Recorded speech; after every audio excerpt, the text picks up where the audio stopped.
Oh, it stops like that. It's cool. All right. I just realized something. So nothing is absolutely independent. I've known that for years. Anything is relatively independent, which is something I just discovered. And this is really interesting. Everything is subjectively independent. So what does that mean? Well, it means the independence that everything has is subjective. It means that in order to even recognize independence of some or dependence of something, you have to have a subject that recognizes that. The, in other words, an object, it disregards the subjective independence of anything outside of itself, which we can see because the way that every single object interacts with every other object is according to relativity. So that it doesn't distinguish itself from anything else. It's all interacting as one unit. All objects interact with each other as if they're parts of one shared unit. And that's quite distinct from the way that subjects act. We all interact independently from each other. What I do doesn't necessarily depend at all on what you do. Like the way that you look at the world doesn't automatically change when mine changes. If I've viewed the world differently tomorrow, you wouldn't just because I did. You may not even ever know that I did. And in that way, you and I are totally independent subjectively from each other. But our bodies could affect each other because I could go out and buy the last ear of corn and then you can't eat any. But the way that you choose to look at that situation is not dependent upon me at all, no matter what I do. So I just realized that there's this subjective independence of everything. And what that then means is that these arbitrations that we are making, that every theory has to make, are because subjectivity requires arbitration. We are subjects, and in order to recognize something, we have to discern it, and discernment also requires a subject, a discerner. So there is no way for us to have a relation or a field of relativity without a subject or the field of subjectivity. There is no such thing as a logical operation that has no variables that those operations are attached to. And those variables can never be fully described by logic. They have to be intrinsic.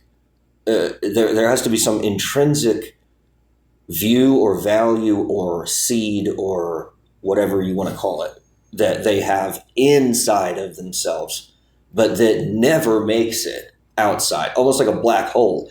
It's like all of what it is so trapped inside of itself that it cannot ever be seen. And if you were to try to look at it, all you would see is blackness. There'd be nothing that you would see. No light would escape. And then, of course, you've got that Hawking radiation. Yeah, there's something, but it isn't light. It's some noise or something like that. There's something that gets lost in the translation, such that any information that gets trapped inside of it cannot be retranslated back to its original form. It becomes translated into something that can't be. It's like it's encrypted so hard that you can't decrypt it. There's no way to decode it after it's scrambled like that. The information is still there technically, but its arrangement, its relation to other information has become warped because of its trajectory inside of that black hole, having causally no relation to anything outside of that black hole. So this subjectivity, the independence that we have being subjective ultimately means that if I were to posit this same view to a computer or some other non-subjective being, a being that is running on pure automation, on pure algorithmic functions, and then maybe some randomness. This is the distinction I've never found between a subjective will and randomness. There is a distinction, because the subjective will is not interchangeable with pure randomness, because randomness assigns every single outcome an equal possibility. So if you have 5 outcomes and there's no other weight according to them, then they'll have an equal percentage of possibility between those 5. Whereas if you're a subject, it's never like that, because you're not in balance. You're imbalanced. You have some priority. You weight certain items as being more or less valuable to you than others. So we don't act as random. We don't treat everything equally. We have favorites.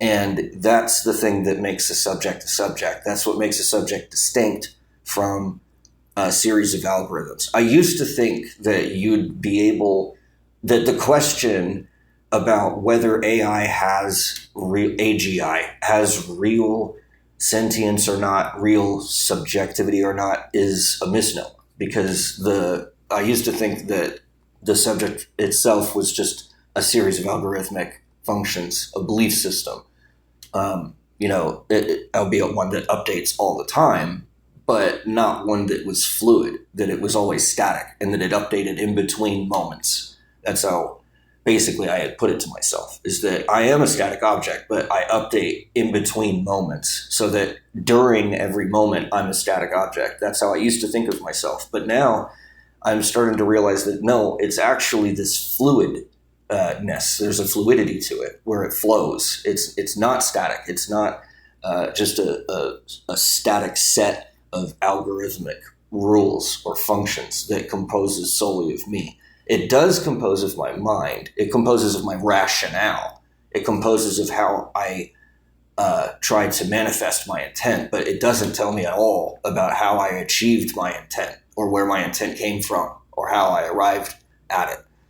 Well, this now does. If independence is subjective, then the way that I form my intent is not according to algorithms. It's according to whatever I subjectively value, what I had called my God, my ideal, my focus, my goal, my rock, that one thing my referent that I use as, my mind is trying to analyze everything and relate to everything. I'm one of those referents.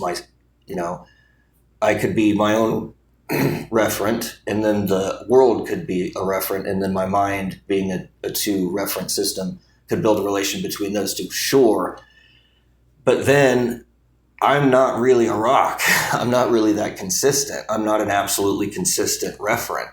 Me being a referent would be, very sloppy, messy. It would change all the time. I change all the time. So using myself as a referent doesn't really make much sense. I could, in some cases I must, but I don't think that that's the only referent that I should use. Ultimately, I think that there's things out there that I have to use as a referent that's outside myself. I learned this in rehab, but it just now hit me, is the reason for that is because if I set only myself as a referent, and I don't have a God, or I don't have anything that I'm idolizing outside myself that's independent of myself, then I don't have a way of describing what my shit. I lost it. I can't remember it now. God damn it. But anyway, that was really important, but I can't remember it. I lost it.